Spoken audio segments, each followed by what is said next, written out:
Good morning everyone. Welcome to our channel Moto Ride. For this video po ay mag-explore tayo ng somewhere in the north west of Puerto Princesa para po maghanap ng pwede nating pagcampingan, day camp, hike, day camp or overnight camp. So titingin tayo ng spot dito banda kung saan pwede tayo makapag-unwind sa mga susunod na mga linggo. Ayan. So linggo lang kasi yung available natin, linggo lang yung gala natin. Pero enjoy natin yung moment na to habang mag-explore tayo ng bagong spot na pupuntahan natin kasama ng mga kaibigan natin sa Moto Squad Palawan. By the way, this is Moto Ride, Motoring Puerto Princesa and other places here in Palawan to give you a good spot, good area for your friends and family na pwede nyo rin mapasyalan. Nagpo-promote po tayo ng mga places, accommodations, at the same time nagre-review rin po tayo ng ating motorsiklo for a long time review ng ating ginagamit, at the same time featuring din yung mga bagong labas sa mga motorsiklo na meron din dito sa Puerto Princesa, Palawan, para magkaroon ng idea yung ating mga taga-Palawenyo kung saan sila pwedeng bumili ng kanilang mga unit. This is Moto Ride. Enjoy the trip. Ayan, kung saan tayo ngayon, ito yung tinatawag na Sitio Ulugan. Ayan, Sitio Ulugan, Barangay Buena Vista. Ayan, yung nakikita natin yung beach na to. Yung beach area na to ay sa West Philippine Sea banda, malapit Northwest Philippine Sea ng Puerto Princesa. Ayan, yung napakalawak na magandang beach area na yan.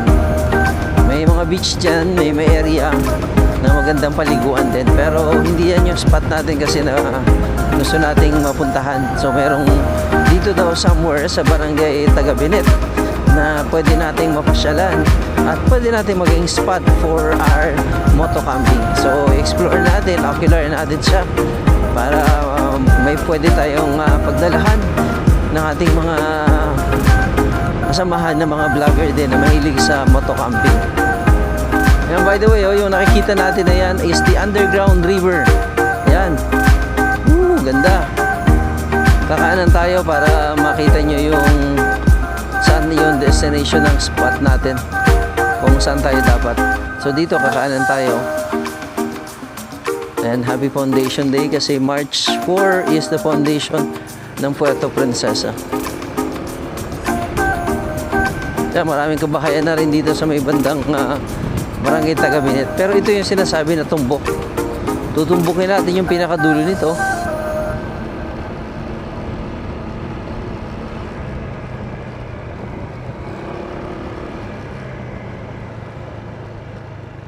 Elementary. Papunta doon sa destination natin. Yung kung makikita niyo natin, ang ganda ng ng bundok. Limestone Mountain.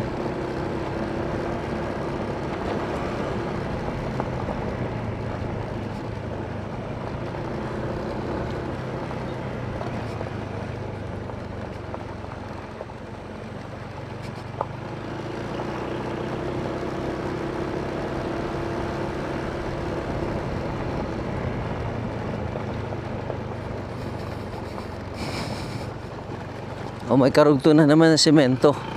Palay. Napaani na yung palay, oh. Tol na naman yung kalsada. So hindi na kumpleto. Rough road. Ingat sa loose gravel, mga motor, ah.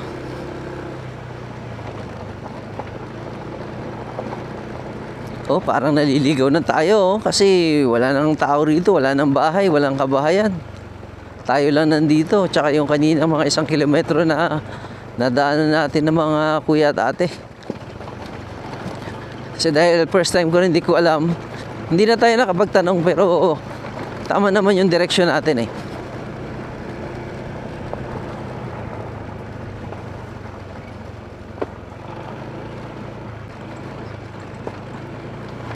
Ayan, para at least pa paano ma-explore natin, para may advice natin sa mga pupunta rito. Ang Kalabaw, oh. Kalabaw, ang main transportation dito. Pwede po magtanong, saan po dito yung sabi na papunta ng ay taga Binit yung merong mga kayaking, yung may ilog, yung ilog daw po. Ilog ito. Ah, yan. Hanggang dulo-dulo lang po. Oh, dito lang yan. Okay po. May ilog ka pa ng maliit-liit mo. Mga ilang kilometro po? Wala na, mga kalahati na lang. Kalahati. Sige po. Punta yan sa ilog, dahil dito ko lang ilog na yan. Okay po. Salamat po. Ka dito. Opo. Kanan.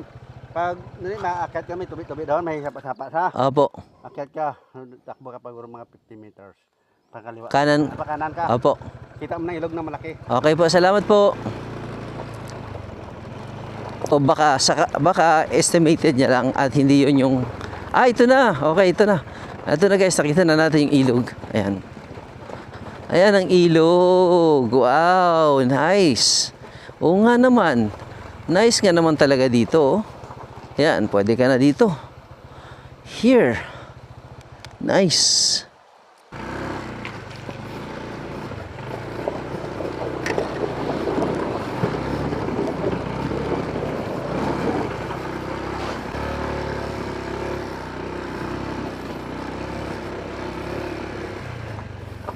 Okay, so from here ay babaybayin na natin yung sinasabi na may pakanan daw.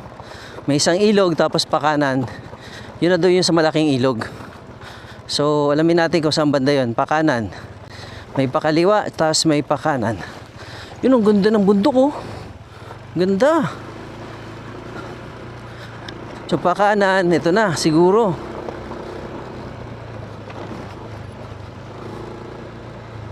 Ay, oo, grabe. Ito pala yun. Ang laki ng ilog. Oh, nice. Guys, tignan nyo yung ilog, oh. Wow.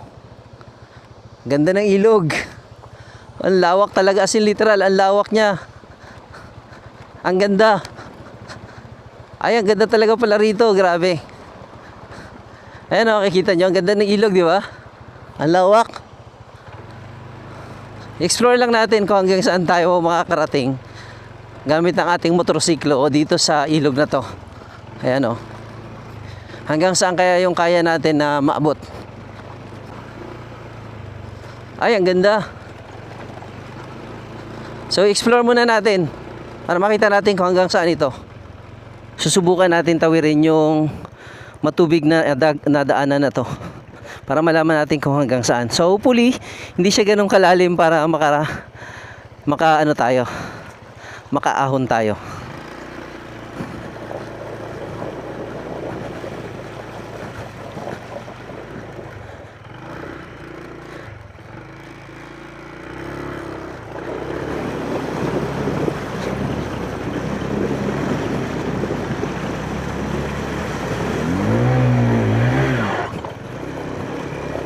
O yun, nakaahon tayo. Grabe. Malalim yung tubig, pero nakaahon tayo. Siguro may ibang daanan din. Okay, so dito malalim na yung portion dito, hindi na tayo pwede talaga. Hanggang doon lang talaga yung lalim. So, some part dito, mayroon ng quarry. Pero maganda siya talagang ilog na pasyalan. Ayan. So hanggang dito na lang tayo kasi mas malalim na yung tubig. So sa tingin ko ay hindi na kaya. Oo nga, ang dami, oh. Wow. Ang dami. Ang laki, oh. Ang lalaki. Oh, nice. Ang lalaki ng isda. Ang lalaki. Okay, so from here, balik na tayo. Balik na tayo ng puerto. And then, invite natin yung mga friends natin dito na makapasyal sila rito. Napakagandang area na mag-unwind. Camping, fishing. Yan. Overnight, pwede rito. Day camp, pwede rin dito talaga. So, tayo naman, usually, naghanap lang tayo ng mga magagandang spot para kahit pa paano mag-enjoy naman tayo sa mga pinupuntahan natin at makapagbigay tayo ng idea na ito yung isa sa mga magandang pasyalan din. At sana kapag pumasyal tayo sa mga ganitong lugar, wala akong nakitang mga kalat dito. So sana ay panatili nating malinis yung ganitong kagagandang mga lugar. Kung bibigyan man tayo ng pagkakataon na enjoy dito, yung mga kalat na pwede nating dalhin na dinala natin o yung mga dinala natin dito, sana wala tayong iiwang mga kalat. So thank you very much for watching. This is Motoride, giving you good spot, good place. At the same time ay pag-promote na rin ng mga ganitong kagagandang mga lugar, nature tripping mga kamotor. Maraming salamat, ingat po kayo. See you in our next adventure.